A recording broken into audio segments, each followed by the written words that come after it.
Hi, it's Clement Hansbal.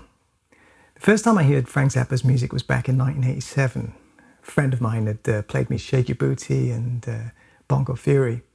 I got the feeling that my friend was trying to test my endurance and seeing how much of this wacky music I could withstand.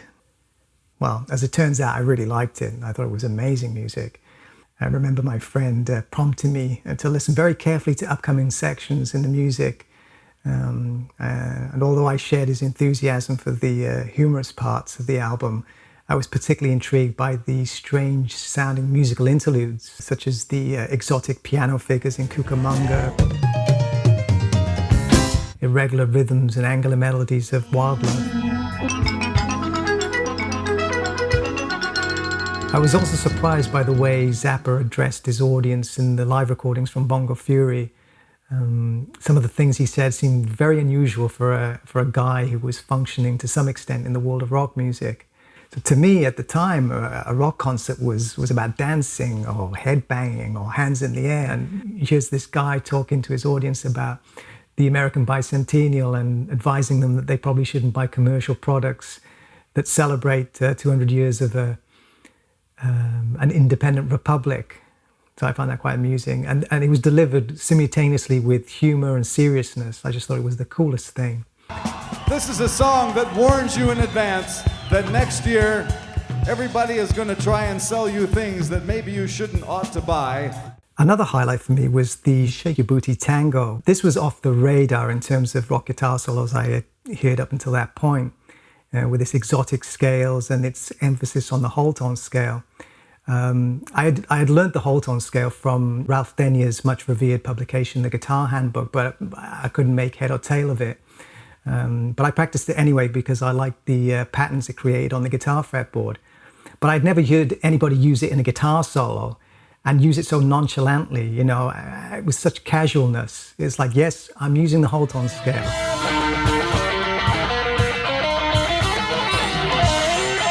In 1990, I moved to Perth, Western Australia, and studied jazz for a few years at a music conservatorium.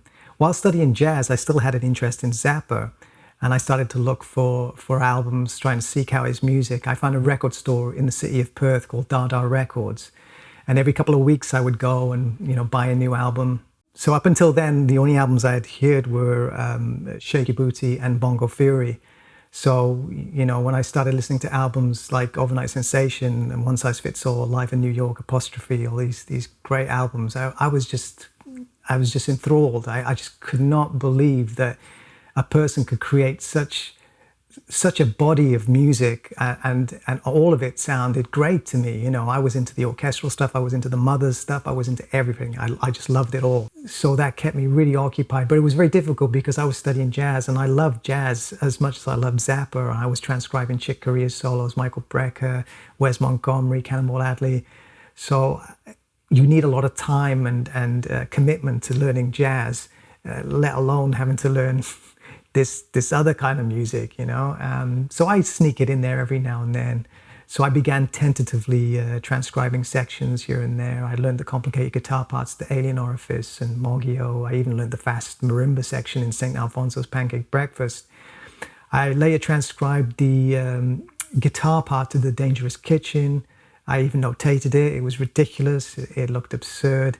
A few years later, I got hold of an official Barthco Swill chart of the piece, and I did sort of comparative analysis, and there were some similarities, but my understanding of irregular tuplets at the time was still in development, so I had notated things a little bit differently and probably incorrectly. After completing my jazz studies, I moved to London and became a session guitarist. This was a great opportunity and experience for me because I got to record professionally and toured the world and met some great people. In between breaks from touring and recording, I spent most of my time studying orchestral music. I was studying scores by Stravinsky, Boulez, Takamitsu, Leonard Bernstein, whatever I could get my hands on. And while all this was going on, I still had Zappa's music in the back of my mind. But it wasn't until 2013, when I started my PhD, that I got the opportunity to revisit and study his music again. Now, I was always puzzled by Zappa's orchestral music. I had followed Stravinsky scores, Boulez, Debussy, and it made sense to me. And there was a lot of literature about those pieces. There was strong motivic structure. In Boulez, there was a mathematical design. In Messiaen, you had total serialism, where rhythms and dynamics and forms of expression were serialized. But Zappa was something different. It was some of that, but it wasn't encapsulated in this one sort of theory, this one idea. There was so many different things going on.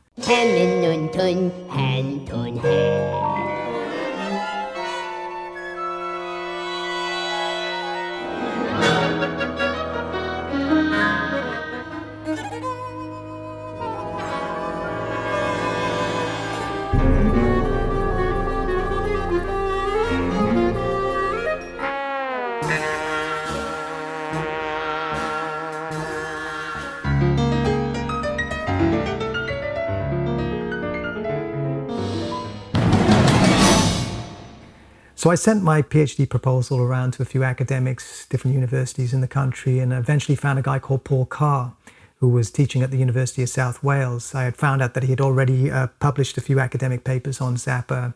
I went down to meet him, and it seemed like an obvious choice, really, because he had a very good knowledge of Zappa. I have to say that Paul Carr is one of the nicest guys I've ever met. He's a real gent, and I was very lucky to have him as a supervisor. He was very supportive.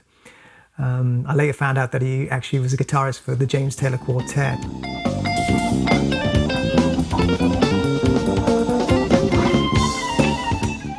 He'd also worked with Miles Davis sideman Bob Berg, and later went on to write and publish a book on Sting.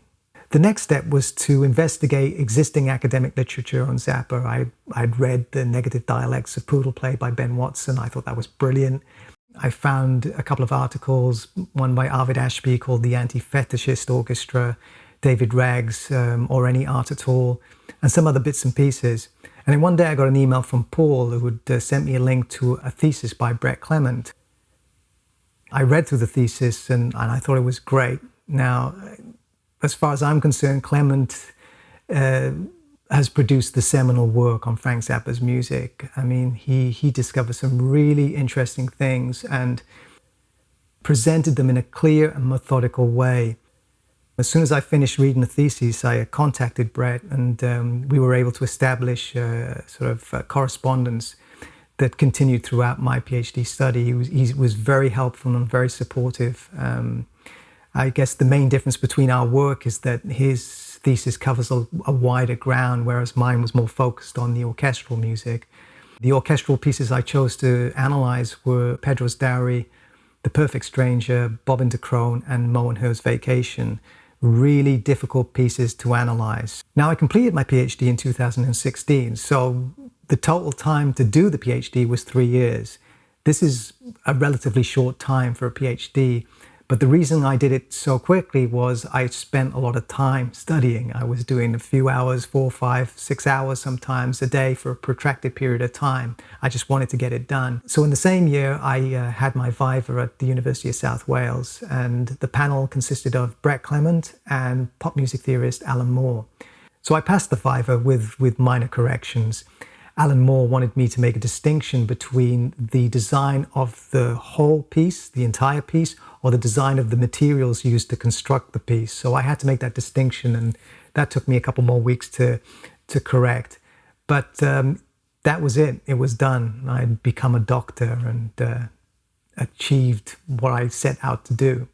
So was it worth doing a PhD on Frank Zappa? Well, for me it was, because I satisfied a curiosity. I had always been curious about how his music worked, and this PhD gave me that chance to really delve in deep and find out what was happening.